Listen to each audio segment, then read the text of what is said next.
তালা ভেঙে কালী মন্দিরের যাবতীয় জিনিসপত্র নিয়ে গেল চোরের দল। শনিবার রাতের কোনো এক সময়েই এই দুঃসাহসিক চুরির ঘটনা ঘটে আমতলী থানাধীন বিবেক নগরস্থিত নিউ রাম ঠাকুর সংঘ এলাকার কালী মন্দিরে। ঘটনার তদন্ত শুরু করেছে আমতলী থানার পুলিশ। এই ঘটনায় এলাকায় ধর্মপ্রাণ জনগণের মধ্যে ব্যাপক চাঞ্চল্য ছড়িয়ে পড়ে।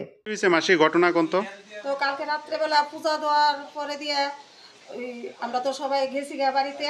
তখন সকালবেলা যে সময় আইসি মন্দিরের দরজা খুললা মন্দিরে কাজ করুন, তখন আইয়া দেখি মন্দিরের তালা বাইঙ্গা পড়ে রয়েছে নিচে। তখন তালা বাইঙ্গা পড়ে রয়েছে, তখন আশেপাশে সবাই আমি ডাক দিচ্ছি যে আয়া দেখা যাও মন্দিরের তালা ভাঙা। তখন আয়া দিয়ে মন্দিরের ভিক্ষা দিয়ে ঘরের কোনো জিনিসই নেই মন্দিরে। কি চুরি হয়েছে? ওই তো প্রণবী ভাস্কর্মে দিয়ে আমরা যে বছর বছর কীর্তন করি বা মন্দিরে প্রণবী বাক্সটা থাকে, সবাই দেওয়া যায় 8-9 হাজার টাকা আসছিল। টাকাটা লক ভেঙে নিয়ে গেছে।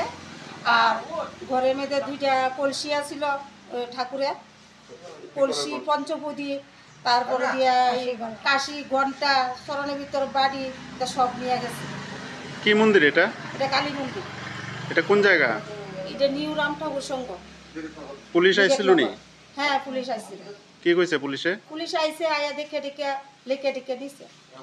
এই প্রথম চুরি হইছে? চেষ্টা করছে না, এর আগে আমরা কালী মন্দিরে ঘরটা নিয়ে গেছিল দিনের বেলা। আচ্ছা।